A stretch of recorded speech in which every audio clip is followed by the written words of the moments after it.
Good evening, good morning, good night, you lovelies. It is the one, the only Cabby D Bar, and we're here to discuss the greatest story of all time. One Piece! Chapter 1189. Hope all of you having a great one. Have you catch this whenever you catch this. Now you're probably thinking, Cabby, all right, you're way behind what everybody else is doing. I mean, think about it. Everyone else dropped their videos, all right, Tuesday, 6 p.m.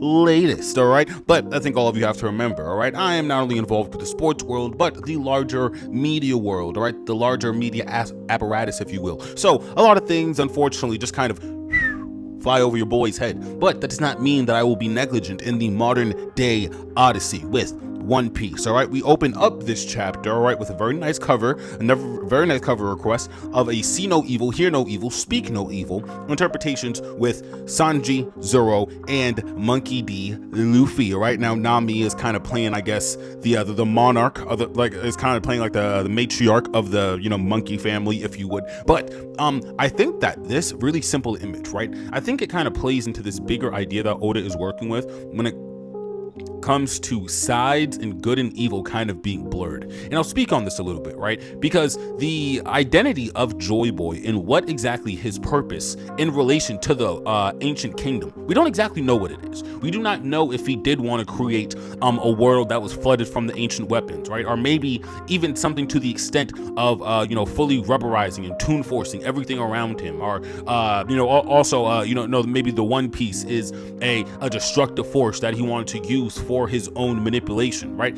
There was a bunch of things that go into what Joy Boy is that obviously offset this massive 700-year war that the world government and, for lack of better words, Emu has been fighting for a very, very long time. So I think when we see these monkeys and it's hear no evil, speak no evil, say no evil, I think immediately you do think of Emu, right? Who says these little spells, and you know, they use their eyesight and they use their you know, their line of sight to create these insane, horrific acts of power, like wilting all of the trees, right? Or even something as insane as using their eye ability to like knock people out. Like there is I guess that's maybe more of a quality of the Gorosei, right? But I would say that these abilities, I think that they align with not only the world government but the demonic force that is Emu, and further into the evil that we perceive, right? The evil that we are seeing, the evil that we hear, and the evil that we speak about. I do think it's very clever. Again, just going into everything what Luffy is supposed to be in the story as a representation of Joy Boy, because it's possible, you know, at the end of the story, Luffy is the complete opposite of Joy Boy, right? Maybe way back when Emu was the good force in this yin and yang kind of dynamic between them and Joy Boy, and now Luffy has reset the he has reset that and again, very long-standing dichotomy, right, between Emu and Joy Boy, light and darkness. So I just think that that's a cool little thing that my apologies, that Oda touched on. Oda has a really interesting way of just incorporating a bunch of different narratives into a single story or into a single chapter. So what can I say, all right? If he doesn't do anything, he locks the fuck in, okay? There's really no other way to put it. Luffy starts this chapter on the down foot. He starts this chapter. He's definitely on the back foot. Emu is putting extreme belt to ass. There's no other way around it. I think one of Emu's biggest abilities is that they do have a sharp weapon, and I think, you know, as any One Piece fan knows, Luffy's just natural deterrent is sharp weapons, things that can pierce his skin. And this is a standby chapter for Luffy. Honestly, he is pinned up against that tree with the massive wailing void just lodged inside of his gut. And that's really all there is to Luffy for this whole chapter. Doesn't say much. Like, it's kind of funny, right? While Emu has this nigga kind of hemmed up, all he can say is like, man, I really wish there was a way to like take you out quicker. Honestly, like I really wish there was a way to take you out quicker. Like honestly, you're just in my way. Like for like no real reason, because we've already established you're not as strong as Joy Boy. So why the fuck are you still here? Like Emu is not happy about Luffy, like honestly taking up so much time. Again, Emu is on a time constraint. Marijois is under attack, most likely from either the world government or Blackbeard pirates or both, right? So he doesn't really have this much time to be here fucking around, and here he is trying to off Luffy for like what it seems like the 10th straight minute now. Emu.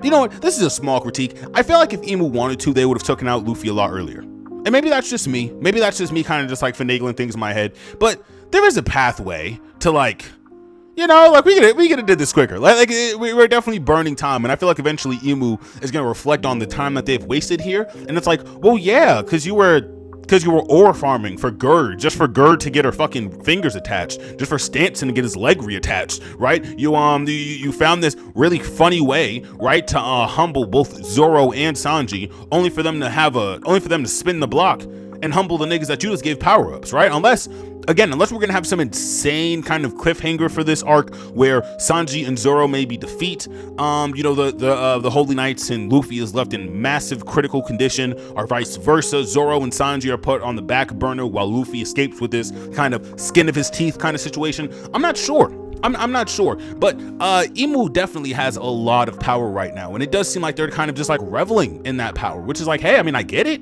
but again, is it going to come back to bite them? Most likely. Now, something really interesting that happens is Usopp uses his future sight to detect Luffy's danger. He senses that his haki levels are dropping, and Jinbei also notices the exact same thing. Jinbei notes very briefly that that guy that took out the massive giant was stronger than all the other Holy Knights, so it's reasonable that Luffy is having a bit of an issue, right? And then Loki, very defiantly says, "You bitch ass niggas, I'm not dead. Stop saying that." And then, it's pretty funny, right? After we see kind of Loki get his bearings briefly, right? The new warrior giant pirates, or at least a small fraction of them, they crash onto Loki. They sailed through the sky sea, right? The cloud sea, whatever the fuck you want to call it, and they crashed on Loki, right? Putting them basically at the shores of this massive battle with Luffy and Imu, right? Immediately, right, Gerd starts treating and attending to Loki, but Haruden, as he's kind of surveillance in the area, he tells himself like, man, I should be doing more, shouldn't I? I feel like I should be doing more. And I'll tell that nigga right now, Haruden, that is not the tree you want to bark up, brother, man. This isn't Adamwood. This isn't Adamwood. This might be more like Lilithwood, honestly. Like this is demonic. Like, you don't want this. Like, this is smoke I do not think any giant right now, low key, including Loki, I don't think any of these giants are like extremely prepared for this. Maybe the only person who could actually maybe hold their own right now is Ja Rule. And I'm gonna be honest, I think Ja Rule has the best chance of even making it out of this arc alive. Okay, Loki's getting patched up, but like, we're talking about just like in totality, all of the other ones, like, listen, Ripley might be out of here. I'm gonna let all you know that right now. Like, Goldberg, he might get Pack Watch. Somebody gotta go, because unless you're gonna tell me that they're taking out one of the Straw Hats right here, right now, don't buy it. Hey, big man, big dog, don't buy it. We're gonna come back to one of the Straw Hats being clipped at the end of this chapter. We're gonna come back to that, but for right now, I'll leave that where it is. Gonko, as Loki is kind of again trying to patch himself up, dusting himself off from the massive like 60-foot fucking sword attack through his chest. The ice starts to melt, and in this, Princess Shuri, other known as Gonko, starts to defrost. Now, the massive ice squirrel is pretty upset at this, right? Because what the fuck are you doing? She's dangerous. She's a danger to everybody. Her last move, when she had any kind of consciousness, was kind of on the offensive, right? So there isn't exactly a lot of evidence that she's, fighting in there to free herself. But, Brook is, he's pretty determined to save his old mentoree. He's pretty determined to save his old protege, and in saving his own protege, right, he kind of like butts heads with the Niflheim squirrel, right? Chopper, basically communicates out the squirrel, says, hey, I stopped her because she's dangerous and she's extremely volatile. She isn't somebody that you could just leave out in the open. Honestly, Gonko has like probably one of the more cracked artilleries in the verse, so like understandable. Also, she can get an omen just like whenever she wants, and it's so funny, right? Because I don't think Brook even knows that Imu's offering out power-ups right now. So the idea that like, oh no, she'll just come to and recognize me and I'll play a song and that will be it. It's like, that's like really optimistic on its face. But he hasn't taken into accountability like a power-up or like another level to this demonic possession. And he kind of already faced the brunt of it, when he kind of stood his ground with him and Usopp against Imu, right? But it's like Gonko is like she could do some insane shit. She can fly. All right, she could also, if my memory serves me correctly, she can summon other holy knights. I mean, like, what else do we want to talk about? The ability to get Dami reversied is now 10 times more likely with an awake, conscious, holy knight in your presence. I mean, I don't know. It seems like there's a lot more downsides, there's a lot more cons to like reviving Gonko that Brook isn't really taking into accountability. But again, this is a it's a manga series for like 15-year-olds in fucking Japan. Like, I doubt they're gonna go that mature, that serious, that dark with it. But again, Gonko that's a liability, and again, not somebody who's for play, because Imu is not for play. Imu was not for play at all, bro. After Haruden makes his claim that he was gonna go fend off Loki, hey man, that he's gonna go stand side by side with Loki and bang the ones with Imu. Good luck on that, my nigga. And after Loki kind of starts getting like, after Haruden decides that he's gonna go stand side by side with Luffy and go throw the ones, good luck with that, my nigga. And after Loki starts getting patched up, right, we see that Luffy, right, he gets bodied by like a second sword. And I'm not laughing because it's funny, it's just insane because we have seen Luffy at such a vulnerable position like this only like twice in the entire verse, and it's when he was hemmed up with a magic fucking shank in his goddamn chest. I mean, bro, he can't move. He either can't or he won't move. And I want to believe maybe one of the omens got in his body and it's dampening the Toon Force, because in my mind I'm like, Luffy, I feel like if Bugs Bunny got stabbed, he'd have like, I feel like if Bugs Bunny got like one through the chest, like he really had to pull some out his bag, like his Toon Force bag. And I don't know, maybe this is me trying to just like power scale into oblivion, right? But Luffy is being like, I don't even think this is humbled. He's getting embarrassed. Like, this is embarrassing. Like, and I think even when we circle back around to the ending of this chapter, there isn't a lot of wiggle room for any like Luffy agenda to succeed after this. Honestly, just truthfully, right? I mean, like, you look at the beginning of this chapter, he's using Gear 5 against zoo animals, kind of dog walking them, right? Threatening Loki, hey, you step out of line, we will throw those ones and I will not lose. That's a guarantee. And now he's up against Imu, and this nigga Imu, he hits him with the sword of the sea god, right? And I don't remember the exact names, but some of these names are like Viho, like there's like really interesting shit. We're gonna get into it at the end, because there's like an entire note section that Oda, like, I told y'all that the notes part of these chapters would be so much more important than you niggas let on, and now Oda is giving you like entire lore breakdowns in them. It's so fucking interesting, right?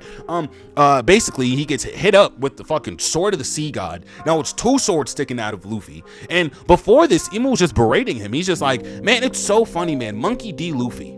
What a hateful name. I hate that name. The D clan, the clan of the half moons. You have two brothers, right? One of them who got packed up by Akainu, and the other one, right, who swears up and down that he's a part of the Revolutionary Army, right? And the idea that all three of you, that you try so hardly to topple the world government and you fail at almost every turn. It's almost like, you know what this is? I said, like, in my last One Piece review, that this is kind of like a big brother, little brother dynamic. It is like that on like 10. He's like, nigga, aren't you embarrassed? Like, are all of you not embarrassed by the lack of success that you have had trying to take me and my massive armada on? Like, the centuries that I've had of success in conquering, you're gonna try to rival that in what, 2 decades? With the luck of the stars, right? In the hopes of the half D moon, in the hopes of the half moon clan. Like, do you understand how fucking insane that sounds? And it's a very grounding thing to tell Luffy. Again, somebody who has had so much propelling just optimism for all of his journey. Even going into moments on Whole Cake Island where it seemed like Sanji was just fully going like fucking Return of the Jedi, right? But it pulled through, and Luffy seeing the light on the other side of that yin yang spiral, right? It ended up, like, working out for not only the Straw Hats but the entire Luffy progression, right? Like, Luffy not only losing Ace, having to abandon Sabo again, right, for Dressrosa, and now getting to Whole Cake Island. That was probably going to be a breaking point, right? So Luffy seeing the light at the end of the tunnel, even in those scenarios, even in those circumstances, it has benefited him. I don't know what the end of this tunnel looks like. I can't imagine how Luffy, again, and if you even want to remove Luffy from it, it's so fucking difficult because nigga's in the logo, right? He's literally in the logo for One Piece. But if you try to remove Luffy out of it, there is a nigga walking around who always keeps his head on a swivel, who is never on screen, who has insane mythical void and abyssal abilities. That's literally a layup for Blackbeard. So now I'm thinking about it, anytime Imu isn't in front of Luffy, guess who will be in front of him? the son of Rocks, the son of Rocks D. Zebek. Like, there's not good. Like, there is almost no good scenario, because let's just break this down. If Luffy pulls through, Imu returns to the to the kingdom, beaten and bloodied, on his fucking final legs, and he sees Rocks D. Teach. My apologies, Marshall D. Rocks. Or is it Marshall D. Zebek? Marshall D. Rocks or Marshall D. Zebek. Well, he's going to see him and go, oh, all right, well, my time is up. That's it. That's everything. I just got tag teamed by the practically by the Naruto and Sasuke of this verse, right? The reincarnation of Rocks and the reincarnation of Joy Boy Luffy, Joy Boy Nika, whatever the fuck you want to call it, right? So, Imu, either he packs up Luffy and he doesn't get, but basically like Freaky Friday'd when he returns to Marie's Wall, or he loses to Luffy and he gets Freaky Friday'd by Blackbeard. Either one of these scenarios, not good. Tell all you that right now, it's not good. Luffy's got to lock in, man. Luffy, there's no other real way about it. Imu then summons an axe of Xingten. Xingten is it's basically a spirit that wanders around the Chinese forest with a massive face in its stomach. Essentially swinging two axes, trying to defile the gods as a result of them dying. Right, so it's like one of those like really old mythical tales. I'll put up a nice little picture about it, but it's cool. It's a nice reference. And then basically he swings for the head of Luffy, right? He swings for the head of Luffy, and immediately I'm thinking, all right, how does he get out of this? Right? Like, that's immediately my first question is, how the fuck does Luffy get out of this? And it's kind of funny. It's kind of funny because immediately we just cut away. We just cut away from this, right? After Imu summons this, again, axe from like mythical lore, again, out of a fucking void. Like, this thing of Blackbeard's gonna be so cracked after this arc, bro. It's fucking insane. We flash over to Zoro and Zoro and Summers, right? They're kind of clashing, doing their 1-2, and Summers reveals that he has one of the 20 blades that sits around the Throne Kingdom. Now, I'm not saying that this makes Summers like weak, or this I guess, how should I put it, that this decreases my belief that he's gonna like win, or I'm trying to find a proper way to articulate this. I think Oda, in this point in the story, introducing new swords, especially with a nigga like Zoro standing in front of Summers, I think would be different if this was like Jinbei getting this explanation, or I don't know, fucking Usopp or somebody. But Zoro getting this explanation, I'm like, okay, well now Zoro kind of has to win, right? Right? Like, there's not really a universe where he's gonna lose to, like, because if you look at, again, this simple trajectory, right? What is Zoro's end goal? He wants to be the strongest swordman of all time, the strongest swordman in history, right? Maybe even better than Ryuma, right? Even though it'd be kind of impossible, that's probably what he aspires to. So for him to be against a sword wielder that has one of the ancient 20 swords from like the ancient kingdom, I'm like, I feel like that's kind of a layup Oda can't fuck up, unless this is going to be like a drawn out thing. Some people have been petitioning, well, not petitioning like literally, but they have been kind of pondering, I should say, if we're going to get another time skip. I think maybe if Summers beats Zoro just clean, no shenanigans, no round twos, if he just packs up Zoro, that's an indication that we are going to be getting a time skip, because there isn't a universe that Zoro loses to a swordsman and he doesn't get more training to defeat him, right? This close to the end of the story, I just don't buy it. I just don't buy it. So basically, Summers is using a sword called Graham. I might be mispronouncing it due to the translations, right? But this is essentially a sword in Nordic folklore that is just said to, just slay monsters, slay the gods, the beast of men, if you will. Just really bare bones shit. But something I think that's a lot more interesting, we quickly flash over to Killingham during this explanation of how Summers got this sword. Holy Knights just have this kind of a special privilege, if you will. What can I say? They're in a different tax bracket, huh? The Marie's Wall class, if you would. The Marie's Wall files, all right? Just, I guess, aligns everybody's pockets pretty comfortably. And we see that Killingham, along with Summers getting the Graham sword, we have to imagine other Holy Knights probably have other weapons, right? Or access to these weapons, if you would.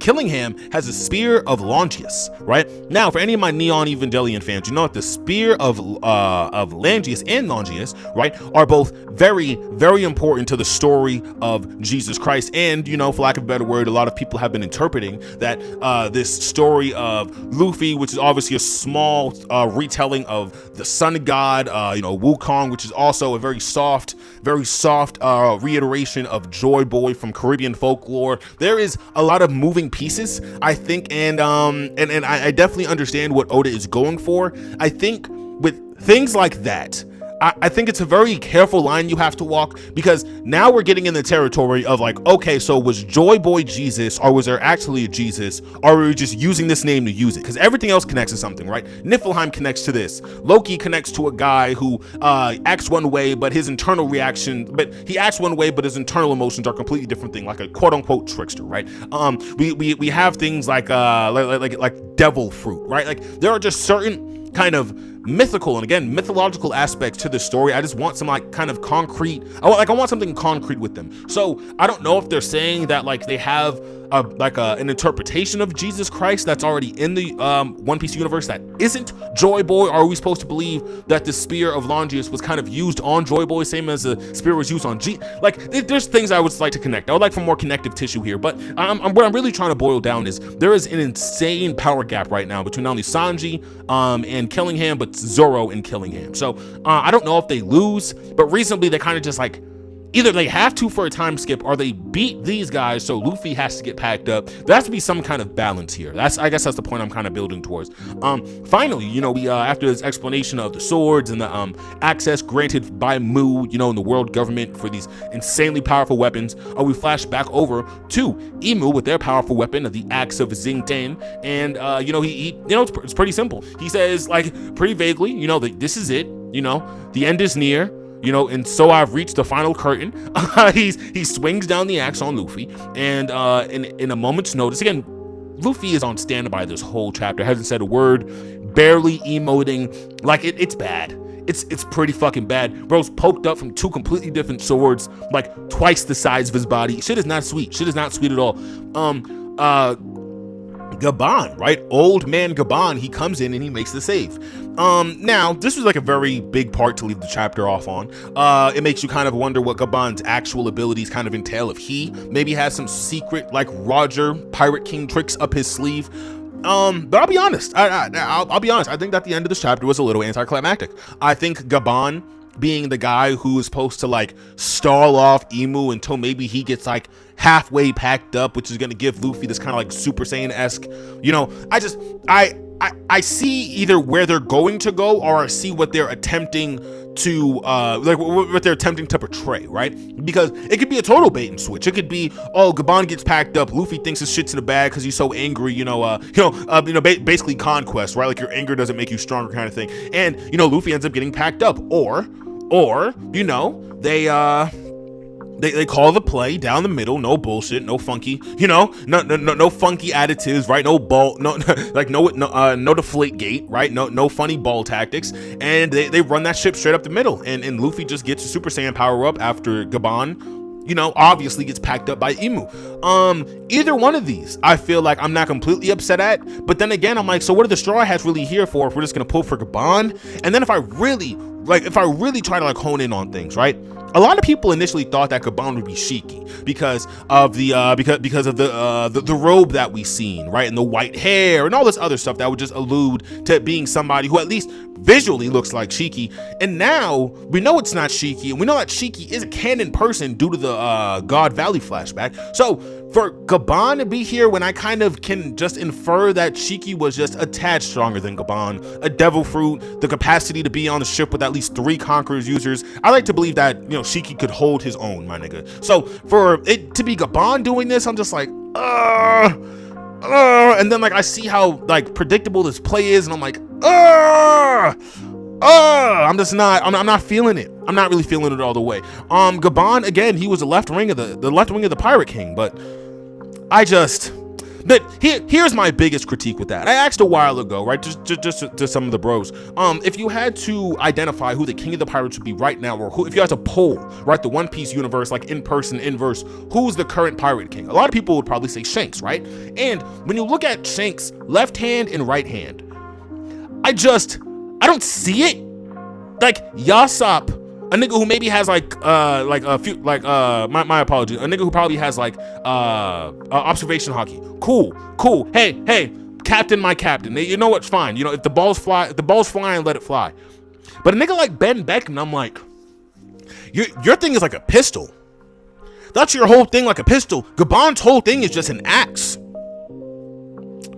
Like, I think it gets to a certain point where you have to identify, like, some people just don't level out, but you really want them to be. Like, people maybe want Yasop, they probably want Lucky Roo, they probably want Ben Beckman to be like these insane caliber players, but they're not. And as strong as Roger was, no, I'm not giving Gabon the ability to box with Mu. Like, I'm just not. I would feel crazy if I had allowed that, if that makes any sense. So I would like for this to go somewhere, but I just don't want for it to go where I think it's gonna go. Because again, the roadmap is literally Imu returning to the kingdom and getting Dami reversing basically by fucking Blackbeard, or Luffy just gets packed up and we engage in like a 2-month time skip or some shit. It's like, I don't really know if I'm a big fan of either. But chapter 1189, that was everything that happened. I wasn't upset about it. Again, we get a very nice breakdown in the notes of the sword gram, the ancient kingdom in their relation to some of these phrases, right? The depiction of Jingten and the axes. Like, there's a lot of thought. There's like a lot of thought and a lot of consideration that goes into the mythology and again the building blocks of this story. But I just really hope it has like a really clear ending, and I really, I hope I don't sound like a jabron. I hope I don't sound like a jabron when I say that, because I do love this story, and I just wanted to kind of stick the landings, if that makes any sense. But again, it's a very strong chapter. Luffy has to lock the fuck in, but I think we all know that, right? All right, that was everything that your boy had for chapter 1189. I really hope all of you have a great rest of your day, however you catch this, whenever you catch this. All right, if you see that like button, you see that sub button, you want to do a little something to it, I don't be mad at you. I ain't gonna be mad at you. All right, we got a lot of other stuff going up for the rest of the week, not to forget Collision, but SmackDown, Dynamite, all right, maybe even a little weekly world report. Who knows what I have in store. All right, so as I always say, all right, hope all of you stay hydrated, hope all of you stay hydrated, stay healthy, right? However you catch this, whenever you catch this, and right, hope all of you stay tuned, stay safe, stay beautiful. Peace.